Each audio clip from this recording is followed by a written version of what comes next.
Jadi Tuhan dipermuliakan. Kalau tidak, gereja ini dimasuk dengan sarang penyambung, dimasuk dengan segala-galanya. Gereja yang tadi berdiri kokoh bagus lama-lama hancur. Kenapa? Karena ulah-ulah kehidupan anak-anak Kristen itu melawan hukum Allah. Maka Tuhan mau hukum dia mati.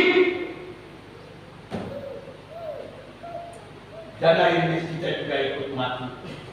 Padahal Tuhan bilang kita harus keluar. Pasca selesai, bawa firman Allah, bawa kebenaran Allah, keluar dengan emas, keilahian kesucian Allah, ketebusan Allah perak, pakaian, itu kehidupan yang sesuai dengan firman Tuhan. Bawa ini semua, kekayaan ini untuk berjalan menuju ke tanah perjanjian Tuhan, bukan tinggal di Mesir. Ya, bukan kita bikin ibadah pasca selesai semua mati habis. Nggak ada lagi harapan hari esok. Maju. Tunggu nanti.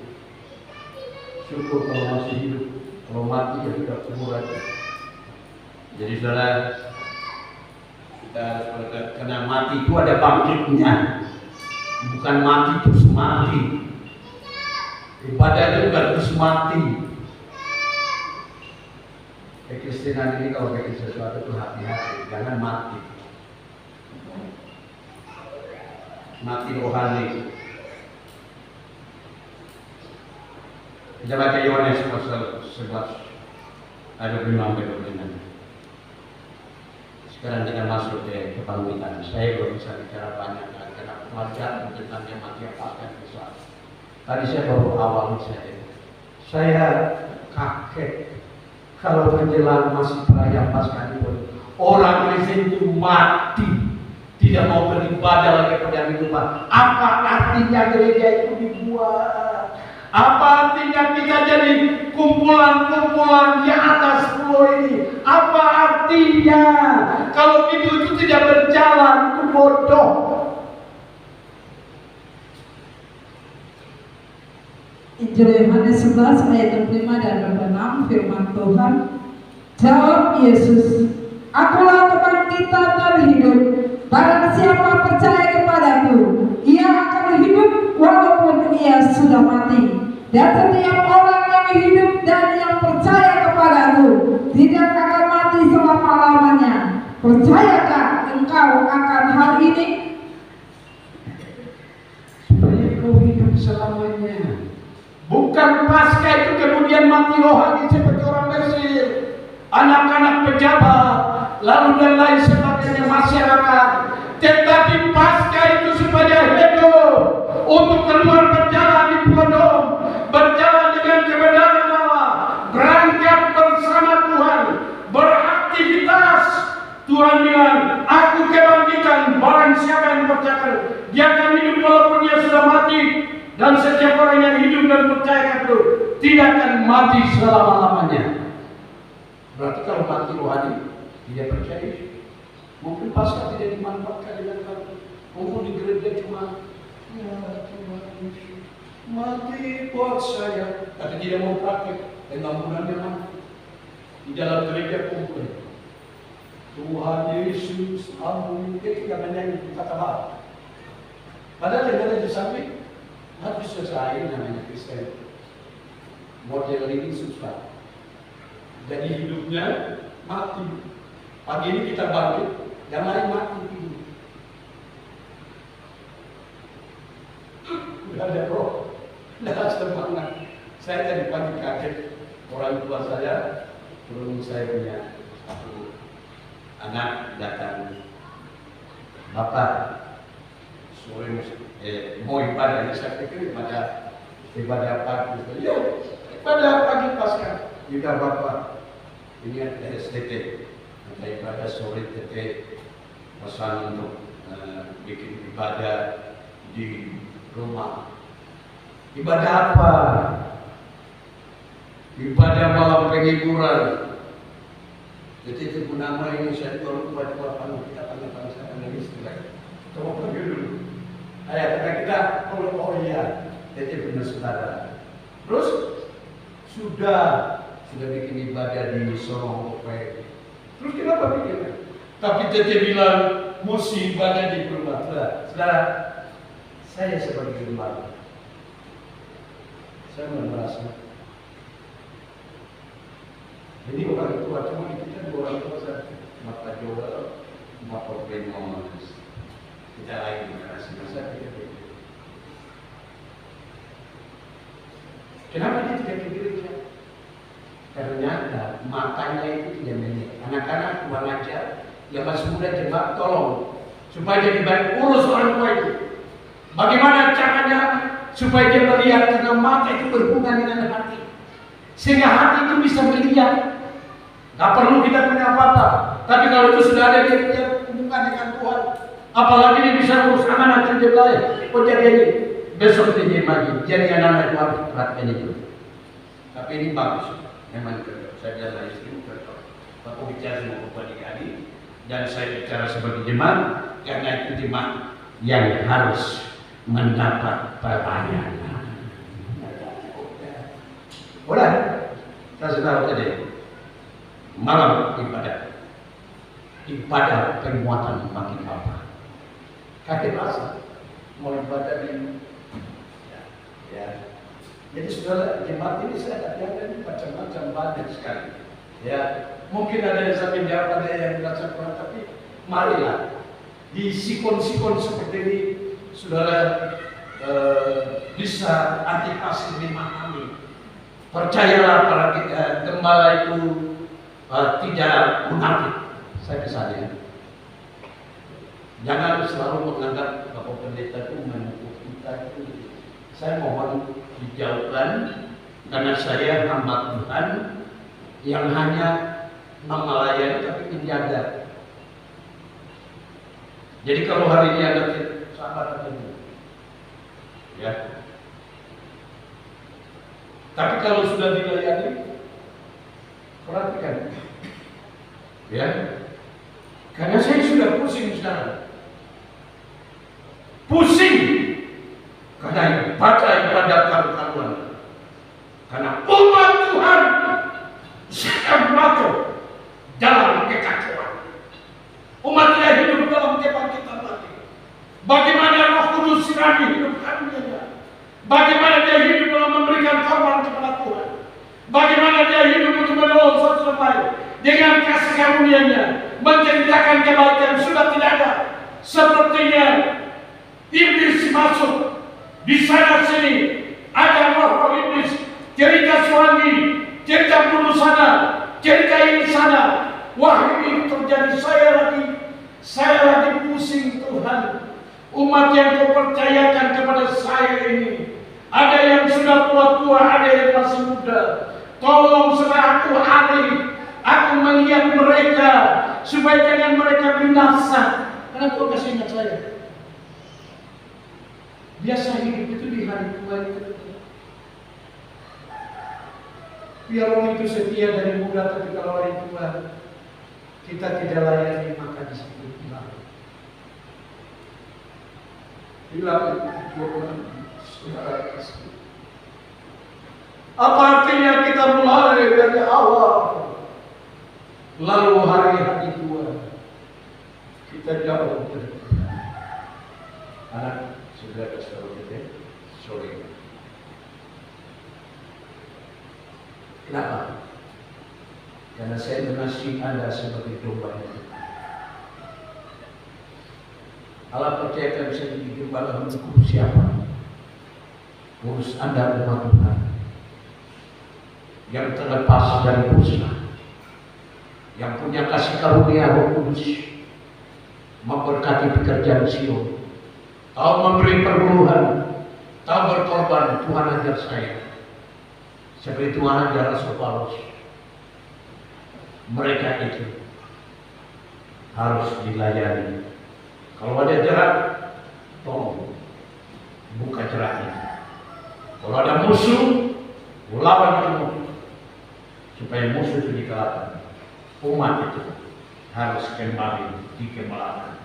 Umat itu harapannya jangan selesai, tapi biar hari sisa usianya dia bisa katakan, Tuhan, aku mengasihi Engkau ada kasih-Mu, supaya dia menutup mata dengan pulang bersyukur kepada Tuhan. Itu yang membuat saya rasa sesuatu yang saya pikir, karena banyak kali kita anak muda dan anak lain itu kurang ajar.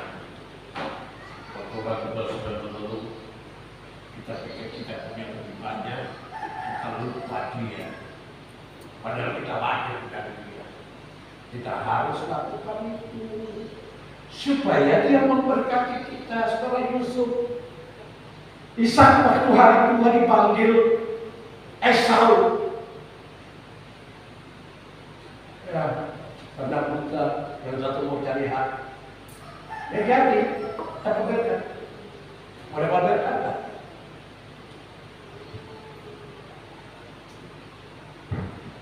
Kita hidup di dalam pengajaran, jadi saya dan anak saya. Ada apa berkat? Kadang-kadang suami sudah punya latar belakang. Tadi satu komitmen dengan Tuhan, bukan Tuhan.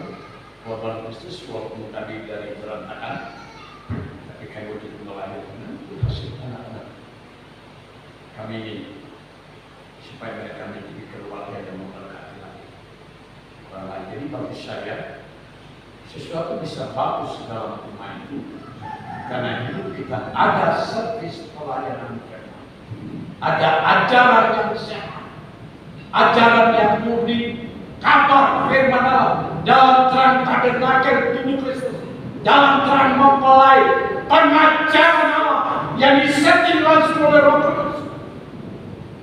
Ketika kita mempraktekkan kuasanya itu, membuat rumah itu menjadi rumah Allah, anak-anak itu takut kepada Tuhan, anak-anak itu mulai membentuk keluarga, memperhatikan dengan bagus. Bukan berarti tidak boleh menikah dengan orang yang lain. Tadi saya contoh dengan saya. Tapi ketika disatukan, masuk jadi Kristen dalam iman, sudah tidak ada lagi dibawa dari sana dari sini. Selalu saya dari katakan kalau menikah, perhatikan buku supaya di dalam rumah.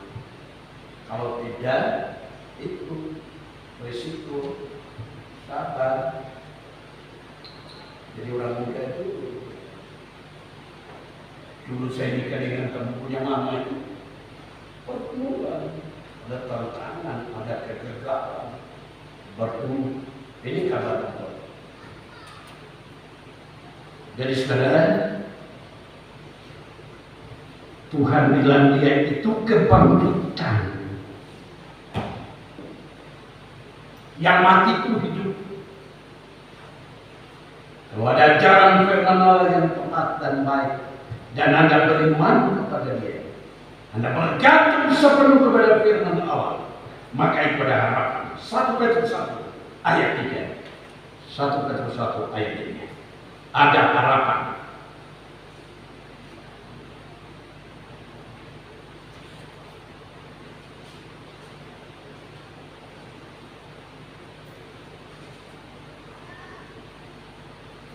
Firman Tuhan, terpujilah Allah dan Bapa Tuhan kita Yesus Kristus, yang karena rahmat yang besar telah melahirkan kita kembali oleh kebangkitan Yesus Kristus dari antara orang mati kepada suatu hidup yang penuh pengharapan. Ini dilahirkan oleh firman Allah. Firman Allah itu perkataan Yesus. Dilahirkan lewat Roh Kudus. Yesus memang lahir dari Roh Kudus, memiliki daging seperti Maria, manusia, tapi bukan karena hubungan yang terlarang oleh Tuhan, tapi nikah yang sudah disteril, sehingga kelahirannya itu kudus. Kita harus terpuji kepada Tuhan bahwa kebangkitan Tuhan membuat satu kelahiran baik, membuat satu perbaharuan. Oh, tahun-tahun yang sudah kita jadi gereja, jadi umat anak-anak Kristen, yang tadinya hidup di Mesir, tapi sekarang bangkit. Untuk apa? Ya. Kalau ayat ini ditunjuk tentang orang yang mati jasmani. Nanti ada lagi yang tidak mati jasmani. Ini heran. Ini orang tidak suka. Kita mau datang dengan pengajaran. Di sana ada manusia itu nanti sempurna buat apa? Kenapa dia tidak mau masuk? Karena dia punya hidup sudah kalah, gagal. Setan sudah tipu dia sudah rusak, hancur sampai. Setan tiap hari layani dia. Sudah tidak ada harapan. Ya, sebenarnya ada kesempatan mengaku dosa sama Tuhan, mengaku firman Allah, minta dikeluarkan dari kita, apa solusinya? Tapi kita orang sendiri, hamba ini terlalu tinggalkan Tuhan. Kalau sudah rasa masuk ini besar dari ajaran firman Tuhan. Nah di sini kita tidak ada harapan. Ada di sini juga. Tuhan Yesus rahmatnya yang besar telah melahirkan kita kembali. Jadi kebangkitan Yesus seperti kita melihat wajah kita kembali bahwa saya anak saya ini anak jemaat Sion, saya digembalakan, saya jadi anak Tuhan, ada di pulau ini hak. Jadi kalau yang tidak datang ibadah di pagi ini mungkin karena mati, tidak salah. Tidak rasa kelahiran. Kami semalam saya di sana baca sebentar. Dengar suaranya ini. Sebentar musik sih. Terus ada yang masih musik. Saya pikir pengajaran. Semoga itu tidak yang fanatik. Kalau fanatik tinggalan dari berjalan, tidak tahu kota Dom ini dipelihara, dijaga dengan kemuliaan Tuhan. Termasuk Anda dengan saya. Kita berkumpul beribadah, kita memelihara kemuliaan Tuhan. Jangan dianggap kecil. Jangan dianggap sepele. Karena Tuhan membuat kita hidup biar kita ada, dan ini sesuatu berkat. Tidak perlu dipandang oleh diri dia. Wah, orang itu tidak bersekutuan dengan kami. Hanya diri. Kenapa tidak bersekutuan? Ya, saya keseringan sebagai mati ini. Anggap menjadi saya ini bukan gembala iman saja. Jadi Dewan Penasihat dia jadi bukan istana hukum. PPD berapa tingkat? Ya saya harap Anda jangan sekedar kecil. Begitu nasihat saya, begitu saja Anda bingung. Anda harus beranikan menghadapi kepimpinan, kasih tahu supaya mereka mengerti bahwa keberadaan kami gereja di sini bukan sekedar gereja yang diinjak-injak, gereja yang punya martabat hak bersamanya terjadi. Ada banyak kali saya punya umat-umat begitu. Saya ajar sampai saya capek, saya pun dalam cerita tapi tidak pernah rasa berterima kasih. Yang penting pendeta khotbah sebenarnya tidak tahu sampai 8 mati dia ada.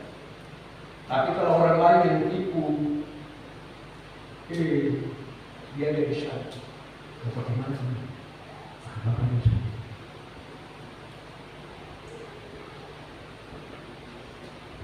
Nanti kalau lama pemeliharaan kerjaan Tuhan jalan, bagaimana dia itu? Kenapa cuma ini tak setia?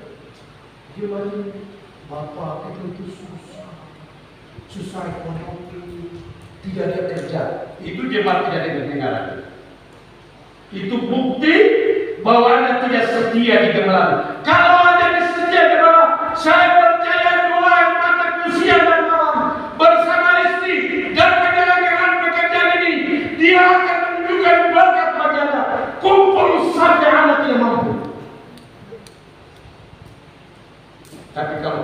Anda tidak ada bukti bahwa Anda tidak ingat firman Allah. Satu tanah, 3 tempat ada batu. Yang Tuhan pun satu tempat. Dia punya hasilnya 30, dia punya hasil 60, dia punya hasil 100. Hasil 30, yaitu 1500 tahun. Kebenaran 500 tahun kemudian, kebenaran Yesus. Halaman.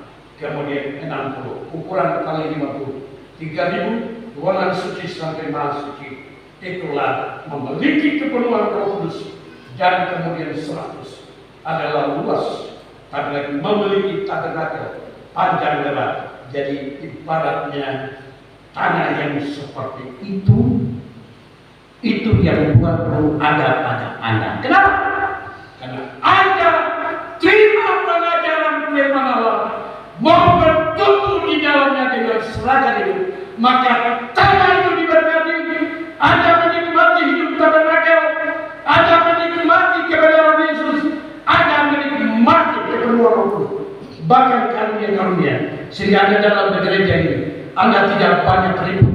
Bapak pendeta semua melayani, saya siap korban, saya mencari, saya punya belas kasih, kemurahan hati, saya kasih sama Tuhan, ada rasa cinta pekerjaan Tuhan.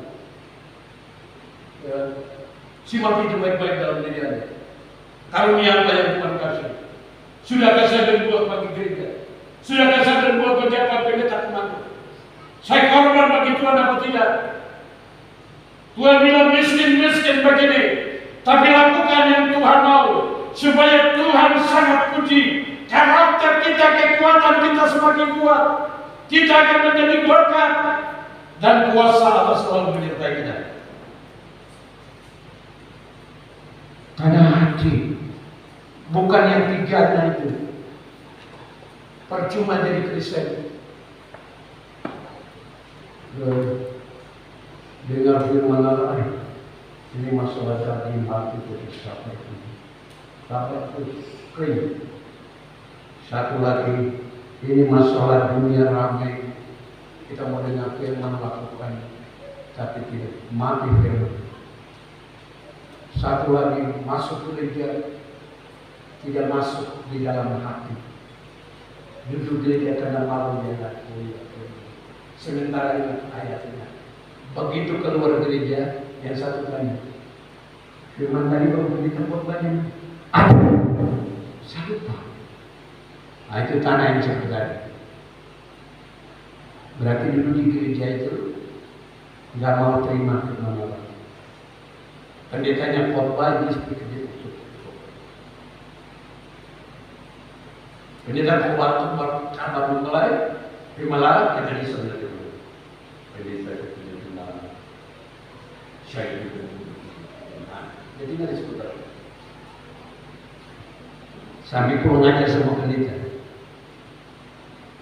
Anak-anak rohani yang pulang aja sudah mati rohani. Wah, bapak pendeta masih hidup ya?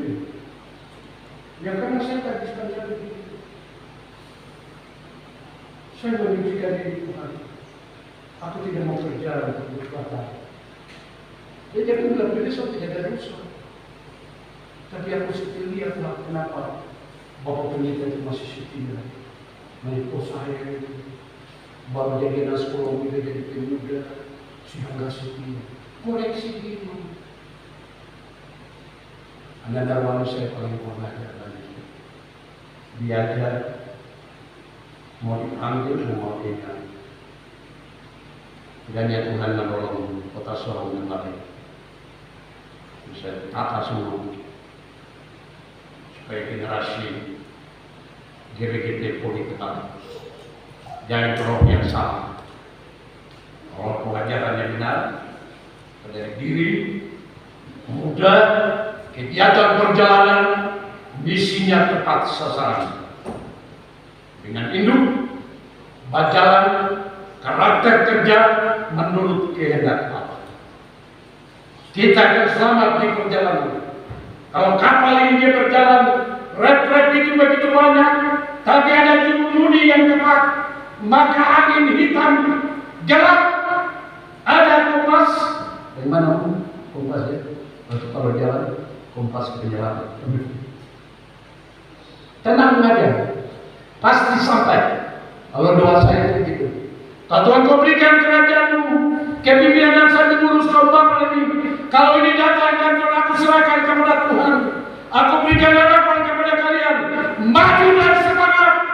Tuhan kita panglima kita. Maka badai dan gelap kita akan tiba di pengharapan yang Tuhan jadi. Amin. Semangat yang kita terima. Keluarga generasi bangkit hidup. Oh, masa depan kami sudah mulai nyata. Masa depan gereja bangkit, kami bersukacita. Dan ini harapan yang luar biasa kepada bangsa Israel yang keluar, kepada generasi, supaya ada ucapan syukur dari anak-anak kita bahwa Tuhan kita yang memimpin para orang tua kita itu dahsyat dan luar biasa. Yang sekarang memimpinkannya, mereka menjadi anak-anak pemimpin yang bisa diberkati di atas kota dan negeri ini. Apapun pemerintah, pejabat dan mereka bisa begitu. Saya bilang sama Pak Roh, catat anak-anak pemuda GPPT sarjana pengaku dan suku-suku keluarga kita di sana. Kenapa Pak? Bukan mulai.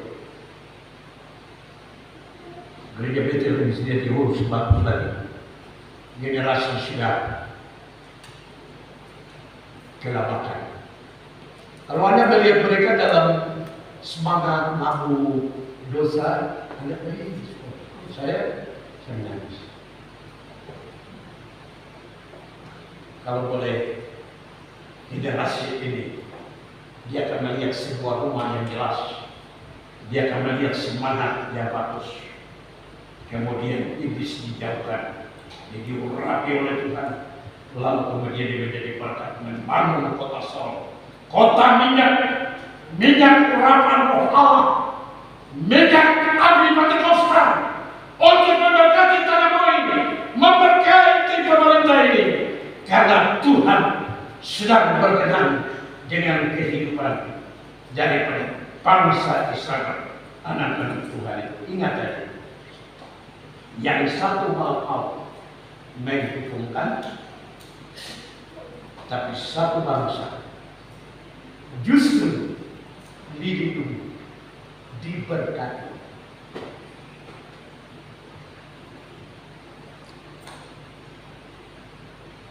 Roma 8 ayat 11. Mari saya ajak kita nanti kasih tabernakel saya pilih sedikit aja.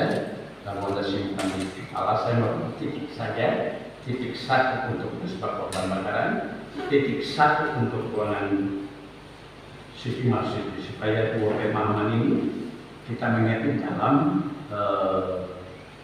yang saja. Kalau pagi ini pasca kita sudah lewat kolom pemasukan kebangkitan dan kita menuju kepada tuntunan Roh Kudus yang sekarang ini kita harus perhatikan, karena itu yang menjanjikan tubuh itu mengalami pertolongan.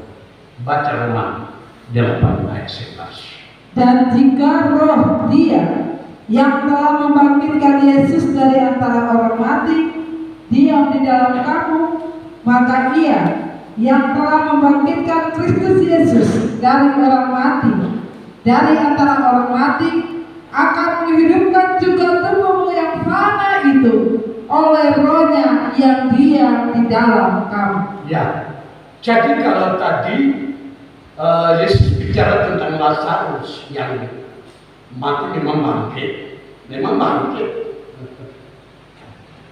Tapi kemudian selanjutnya di dalam Roma ini, karena tadi sudah pengharapan dengan ajaran, maka tubuh jasmani itu bisa dihidupkan.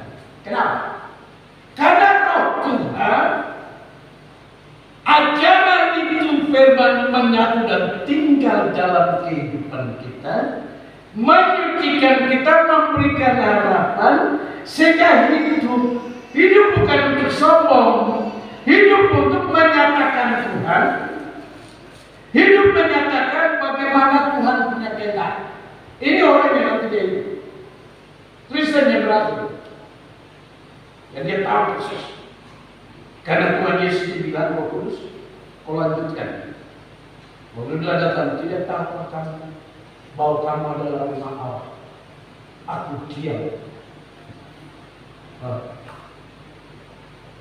Jadi mendapat kesempatan, jika dia yang telah membangkitkan Yesus dari antara orang mati, diam di dalam kamu, maka ia yang telah membangkitkan Yesus dari antara orang mati akan menghidupkan tubuhmu yang fana itu oleh Rohnya yang diam di dalam kamu. Wah, oke, kita itu kan nanti kebangkitannya. Oke, nggak apa-apa. Saya bisa dikenakan tadi, bukan berarti Anda tinggal dengan dosa itu, bukan. Tapi kan dengan itu. Sebab saya juga banyak orang Kristen masih ikut Tuhan, berpuluh-puluh sudah terlepas dari Tuhan, tapi masih mau begitu manusia itu kan nanti dan sebagainya. Yang mana kita dengar? Bukan tidak bisa dosa, tapi bukan dosa yang kemudian disengajakan lagi.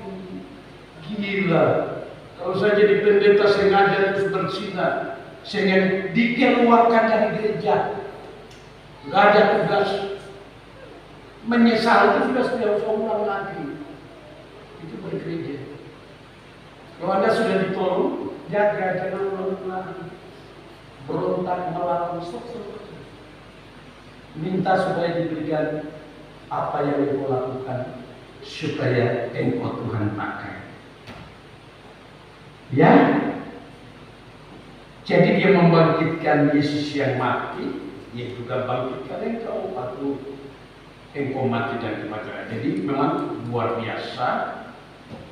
25 ayat 1 satu ayat lagi, biar supaya Anda tahu bahwa kebangkitan ini tidak sekedar kita daripada lalu kita anggap sepele.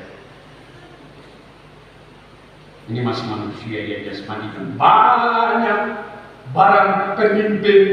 Ada orang yang tidak kurang terima ajaran itu, pakai lagi sama, tipu-tipu lagi. Tidak jadi pendeta yang baik dan menolong orang lain. 2 Korintus 5 ayat 1. Karena kami tahu bahwa jika kemah tempat kediaman kita di bumi ini dibongkar, Allah telah menyediakan suatu tempat kediaman di surga bagi kita, suatu tempat kediaman yang kekal yang tidak dibuat oleh tangan manusia. Ya, jadi dibongkar di bumi karena sakit. Orang Kristen juga mati, Anda satu bersama. Ya, dikuburkan. Ya, tapi dia berhenti di situ. Sudah jadi orang Kristen, hidup yang selalu meninggal itu hal biasa. Ini kegenapannya waktu, ya. Tapi selanjutnya kita baca 1 Korintus 15. Supaya jangan saya yang acara Anda, lalu Anda dengar orang tipu-tipu Anda, lalu Anda bilang iya, saya ini nggak ada anak, saya punya nikah begini, laki kasih tinggal saya tidak bisa perbaiki, lalu saya tinggal begitu mati. Itu bodoh, anak-anak muda itu bodoh, harus cari jalan keluarnya seperti apa, supaya jangan mati dengan dosa. Ingat itu. Baca 1 Korintus 15 ayat 42 dan 44. Kemudian lompat 51 sampai 53.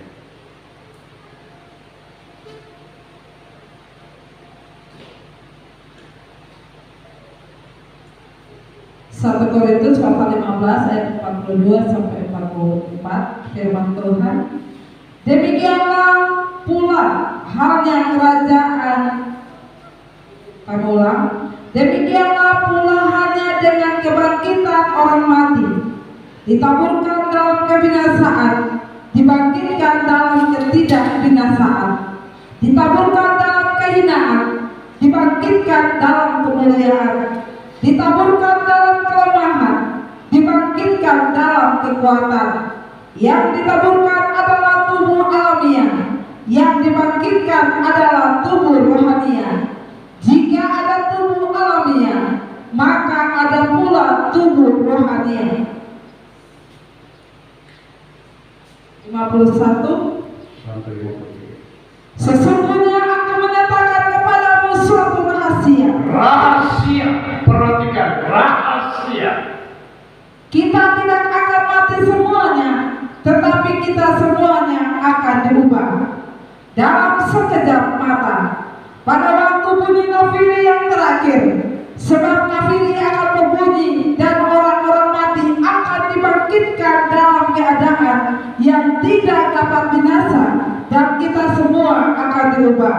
Karena yang dapat binasa ini harus mengenakan yang tidak dapat binasa, dan yang dapat mati ini harus mengenakan yang tidak dapat mati.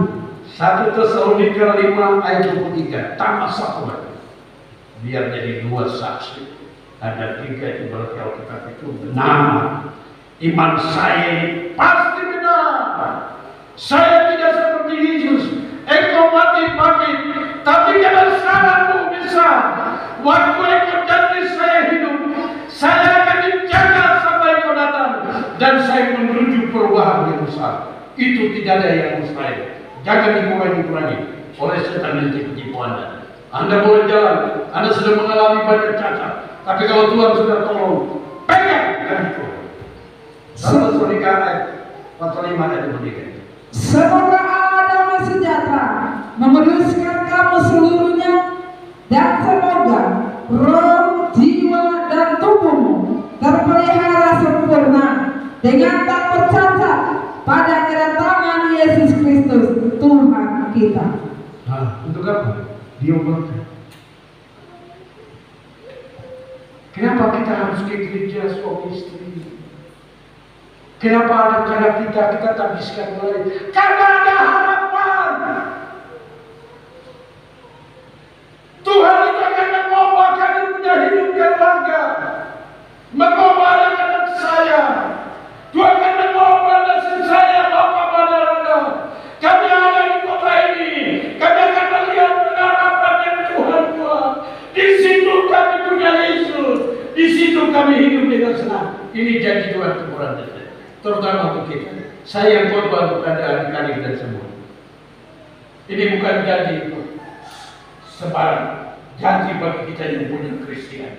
Kita yang imani dalam mengikuti Tuhan, menderita dan susah, alias mungkin kita dari latar belakang keluarga yang sudah dilupakan, tapi saat ini dibina oleh firman Allah. Kita bawa ini Tuhan obat. Siapa yang obat? Ya Tuhan. Karena iman kita berarti iman ajaran umum. Lakukan. Coba ada di rumah saya pikir kalau saya pergi mencari. Saya misalnya kalau siapa nanti Kristus, saya lewat saya sudah di waktu. Lewat saya pikir kan tiga. Tetap saya bukan ke sana. Suatu bahwa saya pulang awal hasil. Demikian keyakinan kita kepada kebenaran. Kalau usah cerita basa-basi. Kalau dengar orang cerita ngomong, terus balik kan? Tuh, yang ngomong lagi. Perbaiki hidup. Dan kami hidup dalam perayaan Paskah Tuhan janji.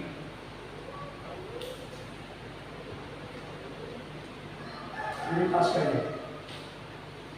Ini kebangkitan. Kita menuju ruang ini. Roh Kudus menuju. Ada dalam hati Kudus. Maka soal di sini alumni itu sudah bilang, Anda sudah hidup dan lakukan praktek itu, jangan gereja itu kosong. Korban persembahan tantangan, apa lagi? Korban perpuluhan, korban karena rasa diberkati hulu hasil. Itu Roh Kudus. Jangan jadi serakah. Sudah dengar berkat Tuhan, sudah mengalami pengampunan, jangan ragu-ragu untuk berbuat bagi Allah. Masih sekakar, masih memikirkan pekerjaan kita, Tuhan tidak bisa. Lakukan dengan setia. Tuhan berkati laut yang engkau cari. Tuhan berkati pekerjaan yang engkau sedang kerjakan itu. Engkau diangkat dan diberkati. Karena engkau menggenapi perjanjian tubuh Kristus, perjanjian Allah.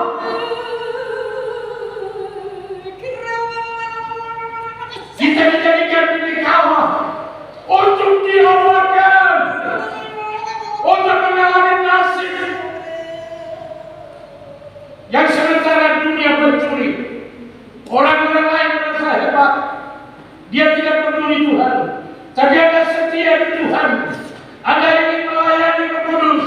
Allah mengatur Tuhan bilang, aku akan singkirkan berkat itu dan aku taruh dalam rumahmu, sehingga anak-anakmu akan bersorak memuliakan. Karena aku Allah, Yehova Yireh, Allah yang hidup. Maka itu bagaimana Anda ada di sini dengan kuat, Tuhan sadar. Jangan Bapak Pendeta yang punya iman kokoh. Saya mintakan Anda.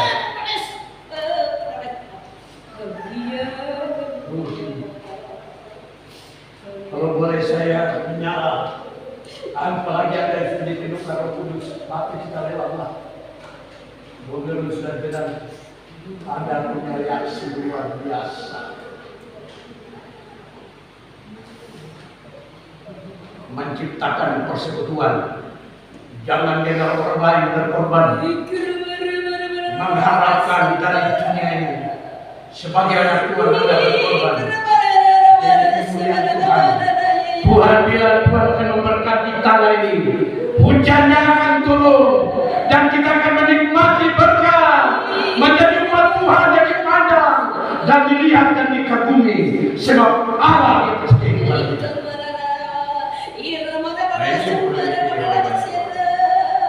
Orang tidak percaya dengan Tuhan, jadi Kristen tapi kita ini sudah berkorban, kita sudah menderita jalan. Orang bicara, orang menelayan, orang miskin ada mau berhina. Tapi Tuhan akan melepaskan berkat itu. Lalu orang lain melihat ada Tuhan. Penciptaan lapangan kerja ada Tuhan. Orang melihat ada sesuatu. Kehidupan yang sedang kita berjalan ada sesuatu. Saya bilang sama anak-anak saya, ketika kamu siap dengan Tuhan, Tuhan punya kekayaan, Dia akan memberkati. Dan salah satu saya hamba Tuhan tidak punya harta. Selalu saya bilang jemaat Buddha, data saya ketika saya melakukan misi Tuhan di bumi ini, dan saya bertanya kepada Tuhan, akan mengertikan. Dia turunkan kepada sedang jemaat yang mengasihi. Mereka akan mengasihi Anda dan mereka akan memberi. Plus orang lain, saudara Tuhan yang kita tidak tahu, tapi waktu dia mendengar kebaikan itu, dia bisa berkorban. Ini yang disebut praktek Kristen yang sejati. Kalau saya sudah bilang begitu itu tidak menasinya tidak itu, tapi benar-benar Kristen. Orang yang percaya dia akan kuat. Dan di sini kita yang nikmati. Ya, jadi saudara tugas itu selalu saya bilang nanti kita akan baca. Sudah pernah enggak? Kalau mau masuk ke Bapak, kalau masuk ke Ibu mana? Sudah melayani Tuhan? Tahu nggak? Jangan bicara Tuhan, tidak ada korban. Jangan melakukan tidak disebut orang lain yang buat Anda sendiri. Itu pengertian yang pengertian. Roh Kudus memenuhi Anda yang berbuat supaya orang lain berbuat. Makanya pekerjaan Tuhan jadi rusak di kanan karena banyak orang cuma bicara, tapi tidak praktekkan Roh Kudus. Bagaimana bertanggung jawab bagi Roh Kudus? Cuma ngomong doang, bikin firman Allah jadi malu. Iblis ketawa, tapi kalau kita berbuat dengan korban, karena Roh Kudus bukti kenyataan, iblis tidak bisa masuk. Dia takut sebab dalam diri kita ada perbuatan pengorbanan, ada fakta penyelamatan manusia setan, menyimpulkan orang lain datang kepada Allah. Saya ingin itu ada pada jemaat. Jangan saya jumlah yang lain ini. lalu Anda sendiri tidak menerima. Kalau Anda menerima, maka besok lusa bangku-bangku ini akan penuh. Kaum bapak pemuda lain, kita akan membawa bahkan plus kita keluar, tawarkan Adonai 100 kali 50 Adonai penawaran penginjilan KKR. Saudara-saudara kita lain, dia terima dan dia berkata, tahu siapa masuk gereja kita? Cukup dikatakan gereja Baiklah adalah aku juga gereja. Oh, masuk. Firman itu menolong saya. Dia berkata, banyak kali kita organisasi pakai cara sendiri. Oh, maka kalau mau bisa nanti bawa jiwa itu bisa berkah. Saya sampaikan ini yang mau disampaikan. Apa? Firman kata-kata sudah ada. Tidak ada. Ya. Kenapa mesti larang? Tapi kalau Anda bilang sesat, bilang saya terus sesat, kalau Anda bilang sesat. Ya. Tapi memang yang sesat itu yang bikin kacau. Yang tidak tanggung jawab kebenaran,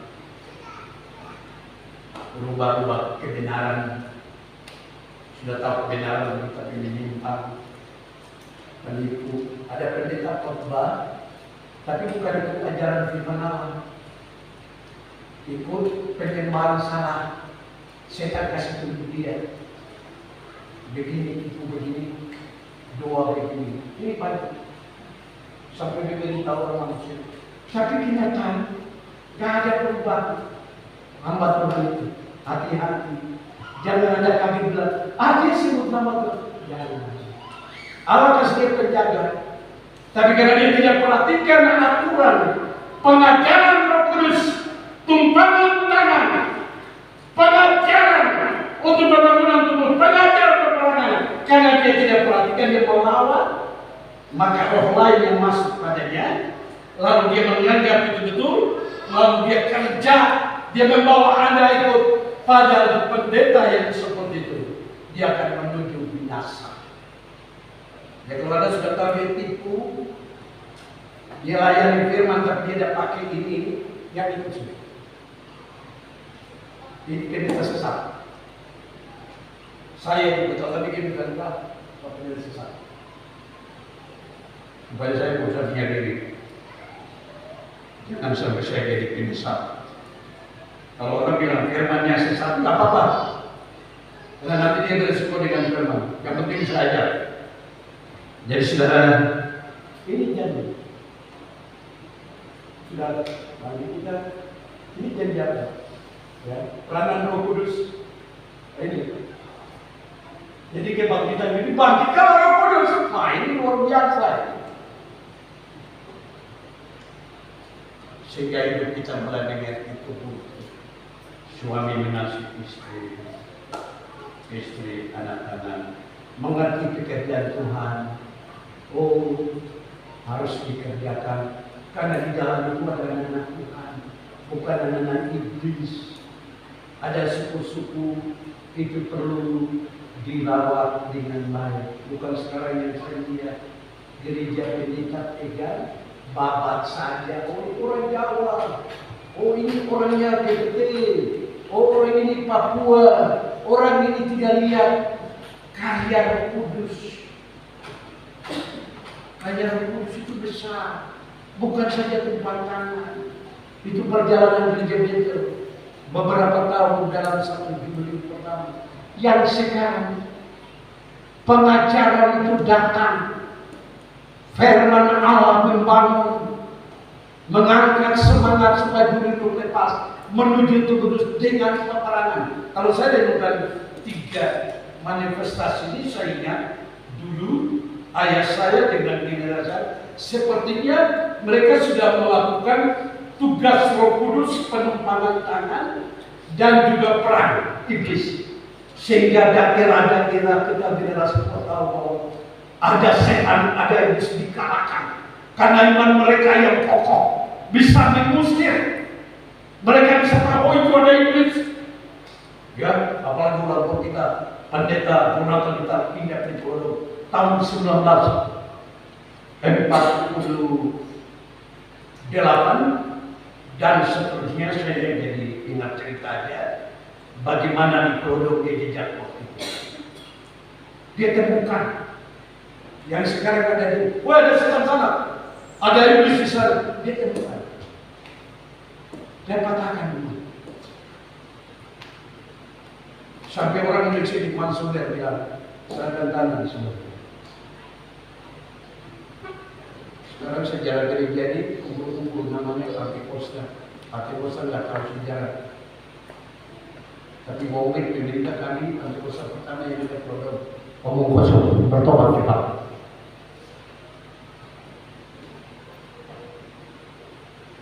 Setelah itu pemimpin yang sekarang saya lihat sepakat dan kami yang lain untuk penggenapan pengajaran. Ini sama. Nah, ada menunjukkan tabernakel kehidupan menjadi baik. Jadi kalau sampai kita mulai bedakan, kita ini Pentekosta yang tadi begini, lalu mereka pada itu roh sesat, bertobat, mengerti Roh Kudus bagus, supaya ada kesatuan yang dikerjakan oleh ajaran Tuhan sendiri. Organisasi dia berdiri atas ajaran firman Allah. Ada organisasi ini diatur oleh Bapak orang semua itu menurut hikmat pengetahuan yang sekarang dipakai Bapak Mawasan. Semua itu ada Alkitab firman Allah. Itu nilai dia mengendalikan. Dia bisa hidup di zamannya Belanda, dia bisa hidup di zamannya sekarang. Generasi bangkit untuk tidak bikin kacau, tetap dalam rumah, untuk memelihara ajaran di dalam rumah itu sudah bagus, maka itu bawa sebagai anak-anak generasi, kau tuangkan di masyarakat ajaran di dalam rumah itu seperti kami bagus, maka di masyarakat itu sama ini, sama dengan bapak mamanya. Iya. Kalau generasi muda mau bangkit kita dapat wakil. Tapi kalau tidak mau perhatikan omong kosong, menghayal untuk bangun di tanah Papua. Orang lain bangun, gereja-gereja lain, dia perhatikan dan makin berkembang. Kenapa kita tidak? Karena kita menyangkal. Kita tidak mau fokus dalam rumah tangga. Keluarga dan jemaat bagus dulu, pemuda-pemuda banyak bicara. Dalam jemaat tidak dengar-dengar, tidak diatur. Belajar dan baru mulai muat kembali. Kalau gereja maju itu begini, kosong apa sih itu tidak bisa dengar. Nanti lama-lama masalah. Lebih bagus jadi pemuda yang bagus dulu. Dibina, dikepalakan, tahu sasaran kerja supaya keluar jadi berkat orang lain. Setan masalah dalam nama saudara. Setan tangguh ibu, Wahyu 12. Apalagi suami. Anak-anak mempelai, anak-anak yang dijaga, dan kita lihat ayat Lukas 12 ayat 35 bagaimana. Saudara harus berterima kasih kepada Tuhan karena Allah mempercayakan saya menyampaikan firman ini untuk Anda. Saya pesan jangan Anda lapar, ya, jangan Anda lapar. Sebab saya tidak hidup seperti yang sekarang Anda. Saya juga akan berubah. Lalu kalau saya berubah, Anda berubah. Bagaimana nasib? Apakah kau mau air mata di tanah di pelodong? Air mata dengan masalah, air mata persoalan tidak pernah habis-habis. Apakah kau mau seperti itu? Kalau kau di gereja cuma air mata, dia bagus ini keluar dari jalan. Biar air mata di mana daripada saya kesal. Karena air matamu tidak mendapat sesuatu dalam. Ini bahaya. Lukas 12 ayat 35 benar. Hendaklah pinggangmu tetap berikat dan pelitamu tetap menyala. Dan hendaklah kamu sama seperti orang-orang yang menanti-nantikan tuannya yang pulang dari perkawinan, supaya jika ia datang dan mengetok pintu, segera dibuka pintu baginya. Sekali lagi, dengar. Hendaklah pinggangmu tetap berikat dan pelitamu tetap menyala, dan hendaklah kamu sama seperti orang-orang yang menanti-nantikan tuannya yang pulang dari perkawinan, supaya jika ia datang dan mengetok pintu, segera dibuka pintu baginya. Jadi kesukaan mempelai itu ada sekarang orang antara Yesus dan Beda. Jadi kabar mempelai itu kesukaan Tuhan yang sekarang itu ada. Maka itu dia tekan supaya kalau di bagi Israel waktu malam, ikat pinggang itu kamu harus pakai supaya kamu kerja, tubuh ikat itu kerja, ya. Jadi yang dimaksud ini kerja sambil pelihara kesukaan mempelai. Ulangi sekali lagi. Jangan malas-malas. Hendaklah pinggangmu tetap berikat dan pelitamu tetap menyala. Oke. Ya. Jadi ada kegiatan. Kalau kita ditolong oleh Tuhan kami percaya, tadi saya sudah sampaikan bahwa kita dengar banyak proses. Tapi kebangkitan Tuhan itu kita kerja. Kita bukan kerja. Kerja yang bagi pekerjaan Tuhan. Di dalam pekerjaan Tuhan, kemudian pelita itu tetap menyala. Maksudnya supaya gelap itu hilang. Ya, pelita itu Roh Kudus yang tadi saya sudah sebut. Roh Kudus yang membangkitkan Tuhan Yesus. Roh Kudus yang mengubahkan. Dia bekerja dalam hidup kita. Dia pribadi yang bekerja dengan kuasanya, pimpin kita untuk melakukan apa yang Tuhan Yesus janjikan. Dia mau datang kembali 2 kali. Begitu. Karena kita tidak bisa melakukan apa-apa. Kita bodoh.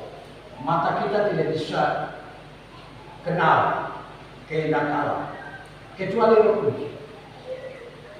Yang Anda terima, dia mengurapi Anda. Nah ini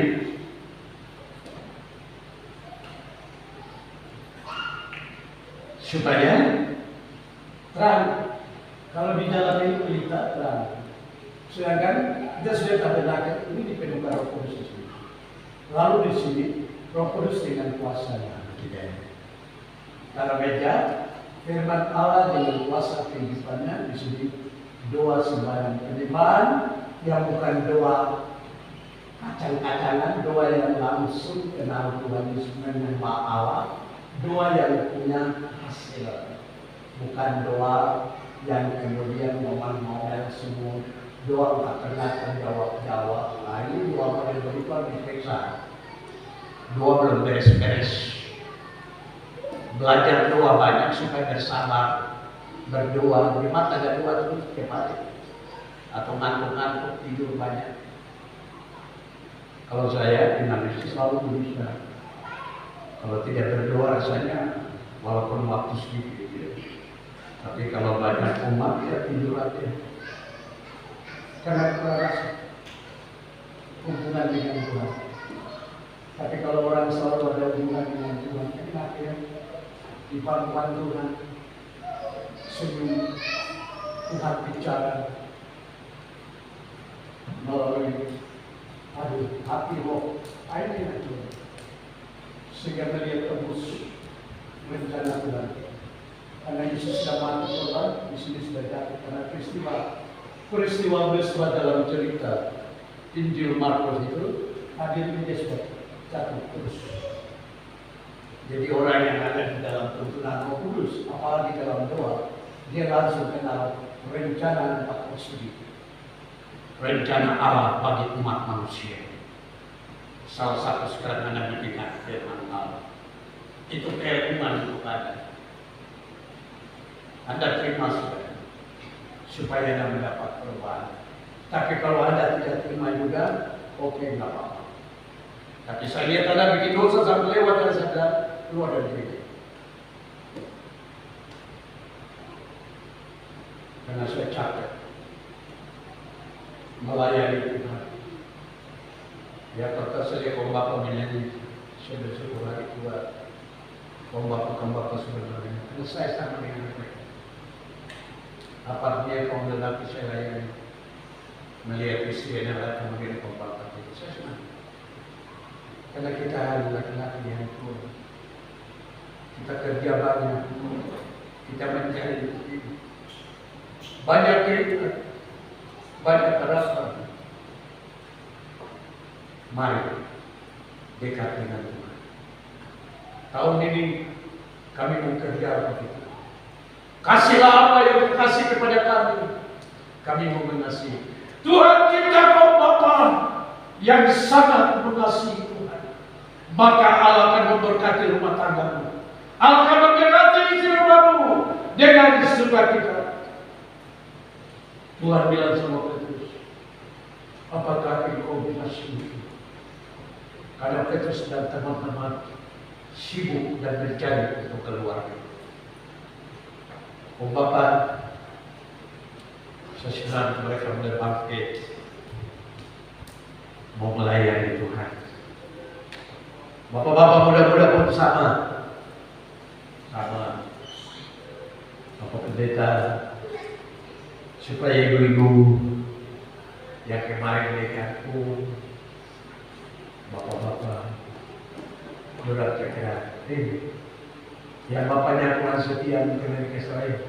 Oh iya, bapak-bapak itu sebenarnya belum datang.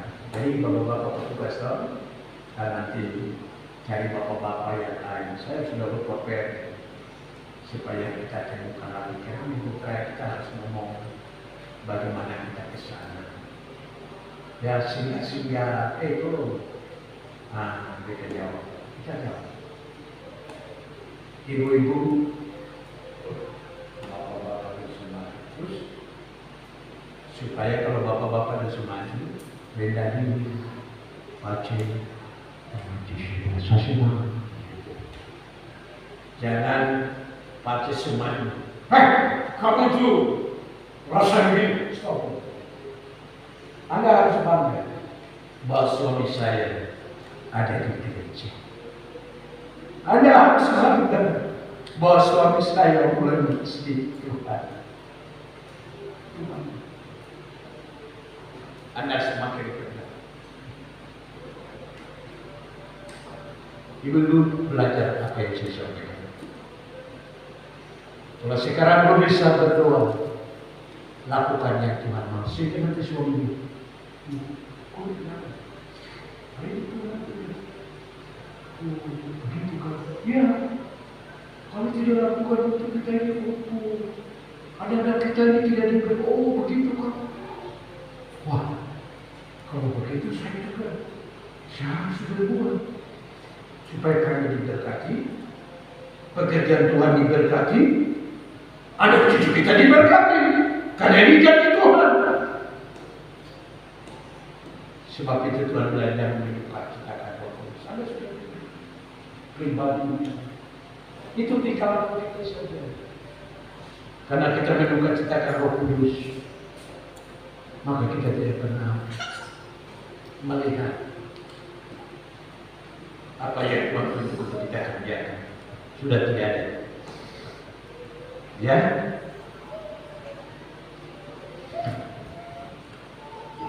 Jadi silakan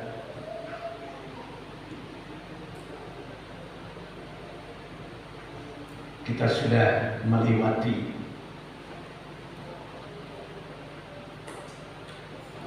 perayaan dan masih tetap di dalam alam yang kita hadapi sekarang ini. Kita harus selalu terima perjamuan Tuhan, perjamuan suci dalam hidup. Tadi anak saya sering bingung saya, Bapak, ada teman saya bilang, minum perjamuan suci itu saja bisa mengurus, tidak ada yang lain. Lalu kamu jawab, ya. Bilang saya gimana? Perjamuan suci itu harus diminum. Kalau tidak diminum juga berdosa dan itu mati. Tapi kalau minum, minta. Nasihatnya seperti apa supaya diberikan penjelasan begitu. Karena jemaat di sini dulu banyak tidak suka karena dosa. Jadi saya ke gereja tidak mau minum perjamuan, tapi tidak dijelaskan dosa itu. Dosa itu harus dijelaskan supaya jangan terhambat dalam menerima tubuh dan darah. Maka kalau tidak bicara, lagi juga bicara firman pengajaran, oh itu kesehatan. Ini zamannya Roh Kudus. Ini zaman gereja 3000, gereja menuju penyempurnaan. Di sini pengangkatan terjadi. Dulu Henok, Musa, Elia, Tuhan Yesus, maka sisa yang terakhir Anda dengan saya melalui wajah akan mengalami pengangkatan. Ini firman Allah, bukan basa-basi saya. Jadi kalau orang bilang ada Kristen sang suci dan benar, bukan. Memang Tuhan layani saya. Saya beriman kepada Tuhan. Saya menjaga kekudusan untuk layak. Ngomong apa? Karena ada ajaran firman Allah bahwa Tuhan Yesus akan datang kalau ini. Ketika terjadi pesta pengantin di kota 47 kota Yerusalem, ada 1000 tahun damai yang dibumi nanti, yang bumi lama yang dirubah, yang tadi saya bilang seperti pengalaman, disiram habis, bumi muncul. Nanti kita proses 1000 tahun seperti itu. Baru nanti kita proses lagi di Wahyu 21:2 yang dibilang langit baru, bumi baru. Kita dipindahkan ke kota mempelai, kota pengantin, orang bahagia. Bapak berkurang mati sekarang, ya dia kembali dipanggil. Dia panggil masuk di 1000 tahun lalu. Ada mempelai, ada sukacita, tapi dia tidak. Dia dideklarasi kerajaan nanti dipindahkan ke kota Yerusalem Baru. Sudah kerajaannya sempurna. Siapa yang memiliki? Anda dengan saya yang menerima hidup ajaran korban Kristus, menghargai Roh Kudus dalam menyatakan pengajaran firman ini. Anda ikut, Anda mendapat. Saya mengajar Anda, kalau saya ikut setia sabar, saya melakukan tugas saya, harus berdiri di bawah KKR, saya akan mendapat bagian di sana. Dan Anda yang dulu jadi jemaat pemuda, Anda jaga kekudusan, praktekkan karunia Roh Kudus.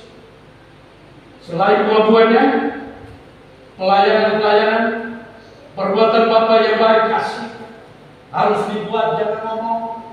Ini harus praktek supaya kita mengalami atau menggenapi rencana Allah. Bukan saja di bumi, gereja dalam kekudusan, tapi mengalami perpindahan ke kota Yerusalem. Itu tujuan iman. Maka itu perayaan Paskah itu kita ambil terakhir ini, karena itu kerajaan Allah yang datang. Kenapa kita harus terima ajaran ini? Supaya hidup kita ini kenal.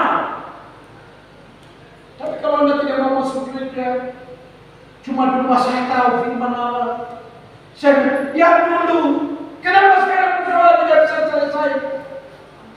Karena Anda tidak mau ke gereja, Anda tidak mau diajar dan berarti cuma tinggal di bawah usaha firman Allah. Kalau dia terlalu bikin partai, stop sudah. Kukira orang di gereja itu terasa romantik kan? Ngomong di kepala yang saja. Ada juga dia selalu rasa Tuhan baik. Ngomong person. Begitu yang baik mau datang bicara baik. Hebat orang macam begini dia pasti ikut dia. Jangan-jangan dia sudah motor. Kenapa ganti rugi? Ya, saudara.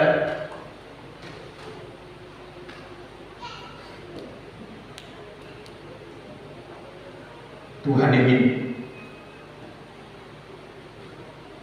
supaya kita melakukan digerakkan, karena memang dunia sekarang ini mudah. Orang Kristen sudah tidak kenal terang Roh Kudus. Perhatikan, sudah tidak ada. Apalagi ada dari umat, cuma masuk keluar, dibenarkan karena ini saja. Tapi tidak mau hidup rapi, tidak mau dikomando. Bapak Gembala, buat ini korban perburuan, korban tantangan, korban dengan hasil yang terima, tidak mau. Ya tidak berguna bagi jemaat ini. Anda jadi jemaat tidak berguna. Cuma terima keselamatan, tapi dia tak berbuat bagi Tuhan, tidak berguna. Pohon yang tidak berbuah itu kan ada menyesal. Kalau Anda hati adalah kutuk. Dan kalau saya pikir tidak jadi baluran tidak berguna dalam gereja. Ya, tapi saya selalu menangis. Anda semua harus berguna. Satu dan kecil berguna, yaitu hal yang kita perubahan. Jadi tolong waktu yang gelap ini, jangan kita kumpul-kumpul lagi cerita omong kosong sana sini. Tapi kita stop sudah cerita omong kosong. Kita cerita Roh Kudus. Kita cerita anak-anak Tuhan. Kita cerita program Sion ke depan. Kita cerita kemajuan Tuhan. Jangan kumpul basa-basi di dunia. Tiap hari saya seperti Nuh. Mata saya melihat jemaat muda iman tidak seperti yang saya harapkan, maju mundur dengan firman Allah, tidak mau praktek, kumpul-kumpul jajanan kosong, tidak pernah masuk dalam program untuk merasa hati melayani Tuhan. Stop itu sudah. Jangan-jangan Tuhan yang murka Anda. Jangan-jangan Tuhan kasih kutuk di atas kehidupan. Jangan mengganggu rencana Allah. Berubah hidup supaya kita mau menolong orang lain. Bagaimana menolong orang-orang berdosa? Saudara, karena itu yang Yesus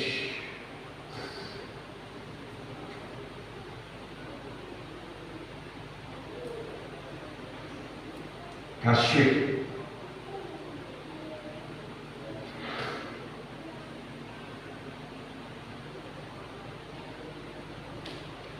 kita sudah diberi Roh Kudus.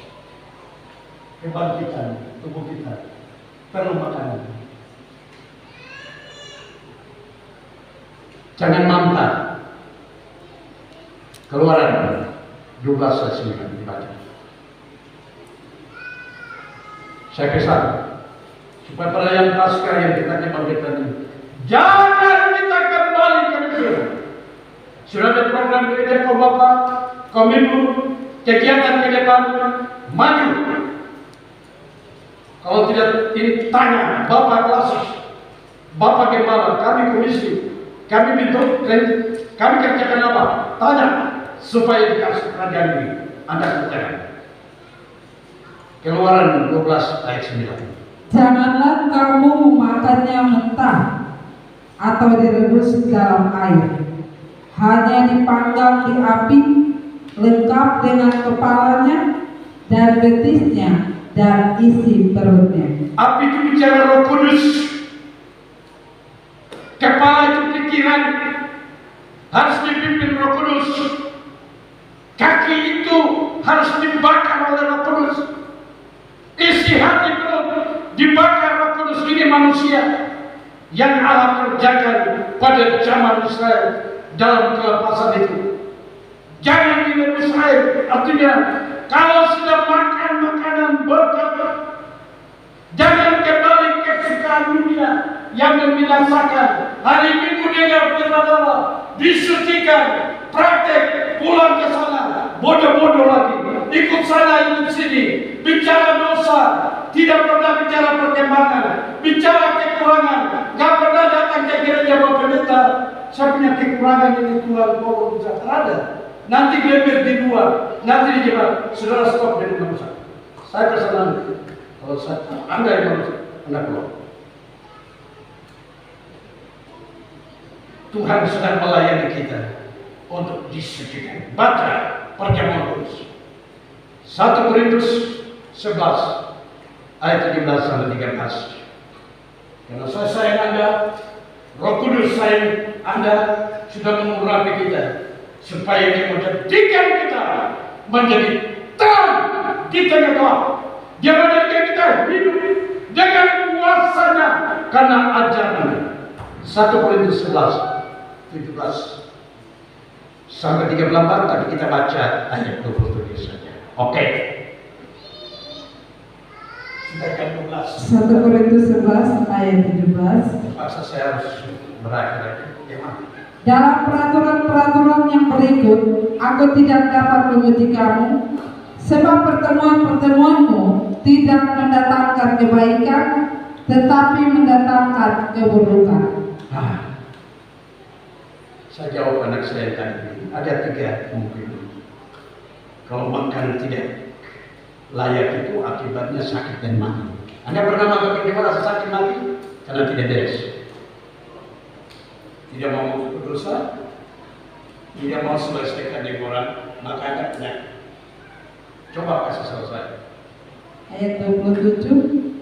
Jadi barang siapa dengan cara yang tidak layak makan roti atau minum cawan Tuhan, ia berdosa terhadap tubuh dan darah Tuhan. Nah, tubuh dan darah itu yang Roh Kudus urapi supaya mengalami perubahan. Ya, artinya tolak, tidak mau makan karena cinta dosa, ya mati juga. Saya punya teman, dia tidak mengaku, hampir 1 tahun, kalau dia sakit parah mau mati. Baru kita kaget, aduh saya ini zaman kurus dikasih saya tidak mau makan. Pada saya dengar firman, tidak lama dia mati. Karena dia tidak mau makan. Saya bilang sama anak saya teman, kalau tadi ada dosa, jangan cari barang lain lagi. Ini jadikan surga. Tinggal kasih selesai supaya dia perjamuan kudus juga menyucikan, mengobat, ya. Dan yang ketiga itu kita harus mengakui diri salah. Istri saya tanya, Pak, Bapak ampuni saya salah. Ya, tidak usah. Tinggal Tuhan hukum saya saja, apa yang saya salah supaya aku mengerti. Lalu Tuhan kasih, karena nanti saya kalau bilang nanti jalan keluar, nanti dengan saya terus, Pak, tolong ampuni saya. Pikir tiap hari kita cuma kerja begini, susah. Tapi kalau sudah dikatakan, puji Tuhan, Anda terbebas karena sudah dia ditanya. Tuhan, pengalaman lebih besar. Lama-lama tolong saya di jemaat ini, kalau semua menghargai kita saling menolong, sudah nggak ada lagi masalah. Ya, jadi saudara, saya heran kenapa itu harus ada di peraturan Paskah. Kenapa Anda dikhotbahkan untuk kita saat kebangkitan ini? Karena memang jelas kita harus makan perjamuan suci untuk terpelihara, menerima firman Tuhan, praktekkan firman Allah dalam hidup itu sayur yang tak makan berbaca. Prakteknya jangan cuma dengan Tuhan. Saya ini orang berdosa. Tapi tidak pernah bilang, Tuhan, hukum saya sudah. Biar saya sakitin supaya saya tahu. Dan saya buat tindakan pertobatan. Banyak kali iblis tipu kita menghadap Tuhan. Tuhan, tolong saya lihat dosa. Memang dosa yang berdosa. Siapa yang tidak kenal orang berdosa? Di bulan yang tahu. Itu dia perempuan sunnah. Itu dia tidak kenal. Lalu mereka bisa tolong mana? Kecuali dia katakan, Tuhan, aku minta dilepaskan oleh Tuhan supaya orang lain dia. Oh, masih ada. Mau menolong orang lain. Itu jadi Tuhan. Maka Tuhan aja saya jadi pemimpin. Bukan khotbah, harus menjadi terang, harus menjadi contoh untuk Anda. Siang dan malam kekuranganku masih ada. Roh Kudus menolong aku. Aku berdoa kepada jemaat yang diberkati karunia Allah. Menopang dan menunjang, mari kita menjadikan keluarga Allah. Biar dia holok di sini. Kita tegak dengan satu. Kita menjaga kesatuan iman gereja. Kita maju kepada Allah. Sebab Allah akan peduli kita. Allah akan obah. Sebab tidak ada perkara yang mustahil. Kita baca ayat terakhir. Filipi 3 ayat 21. 1 Yohanes 3:1-3. Hari ini panjang, tapi supaya kita punya kebangkitan ini, jangan kebangkitan palsu lagi. Kita ketemu lagi, kita sedang kerjain 2023 ini. Saya masih dengar rumah masih kekurangan, cerita-cerita kesana kemari, gak pernah bawa data di gereja. Supaya dia lepas cerita, tolong usahakan diselesaikan. Gereja sedang berjalan untuk memberkati banyak orang. Filipi 3 ayat 21 ayat terakhir. Yang akan mengubah tubuh kita yang hina ini sehingga serupa dengan tubuhnya yang mulia menurut kuasanya yang dapat menaklukkan segala sesuatu kepada dirinya. 1 Yohanes 3 ayat 1-3 ayat terakhir.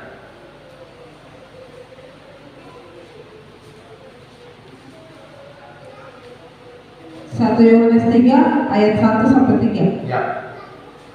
Lihatlah betapa besarnya kasih yang dikaruniakan Bapa kepada kita, sehingga kita disebut anak-anak Allah. Dan memang kita adalah anak-anak Allah. Karena itu dunia tidak mengenal kita. Dunia tidak mengenal karena dia gelap. Sebab dunia tidak mengenal Dia. Saudara-saudaraku yang terkasih, sekarang kita adalah anak-anak Allah. Tetapi belum nyata apa keadaan kita kelak. Akan tetapi kita tahu bahwa apabila Kristus menyatakan dirinya, kita akan menjadi sama seperti Dia. Sebab kita yang akan melihat Dia dalam keadaannya yang sebenarnya. Setiap orang yang menaruh pengharapan itu kepadanya menyucikan diri sama seperti Dia yang adalah suci. Jadi setelah perayaan Paskah hari ini, kita komitmen dengan Roh Kudus hidup dalam kekudusan. Itu aja. Saya tidak akan ada lagi. Jemaat itu sudah ada Paskah perayaan. Anda bertiga di luar sini. Jangan cerita masalah. Tolong, kalau Anda terlalu keluar dari gereja, Anda harus tahu kalau sudah ada dalam kekudusan, yang saya cerita adalah kebenaran. Kalau saya di pintu di sini, saya ajak orang dari luar masuk ke dalam gereja. Itu ada ceritanya. Itu ajaran begitu. Bukan keluar dari dalam, belum beres-beres dekat kita. Tidak bawa orang masuk. Jadi jemaat tidak berguna, tidak berbuah-buah itu mati. Roh Kudus tidak memberkati. Kandungan anak-anak keluarga tidak melihat hari cerah esok. Tapi kalau ekor praktek, tadi dia bilang pelihara kekudusan. Ini gereja Kemaks dengan karunia.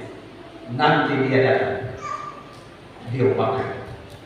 Siang ini kita makan tubuh dan darah itu juga jaminan. Kalau malam belum, harus diselesaikan supaya Tuhan dan hidup dalam kekudusan. Anda terima kebangkitan siang ini. Begitu pulang saya ke sana, cerita kebangkitan Tuhan. kebusukan, kejelekan Anda, bawa hari Minggu di gereja untuk didoakan. Jangan saja ingat lagi cerita busukmu di sana, cerita busuk di pengakuan, supaya disucikan Anda jadi baik. Karena Anda adalah umat Allah. Itu saya punya tugas. Tidak usah Anda bilang macam Tuhan. Langsung saja aku siap digembalakan. Kalau Anda tidak ikut, saya tahu Anda mati Yesus. Anda tidak dengar pilihan. Lebih bagus Anda punya urusan sendiri. Tapi kalau kita mau menyatu, berarti kita konsekuen. Kita mau terima tajamnya firman Allah. Karena kita hidup bukan kita sendiri. Semuanya keluarga Allah. Semua yang punya harapan bahwa Dia akan datang.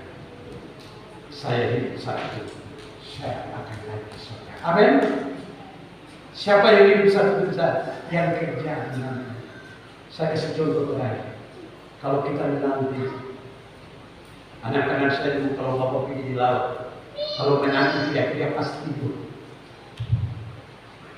Tapi kalau ada kerja, sampai larut malam saya sampai. Ya, kita suami-suami tahu kalau ada kerja. Tapi kalau dia tidur, karena dia tidak kerja. Jadi sekarang Tuhan janji kita yang dia naik ke surga. Dia bilang dia akan datang kembali. Siapa menjemput Anda dengan saya yang sekarang percaya, yang praktekkan kebenaran Allah, dikobarkan satu sempurna. Amin. Kita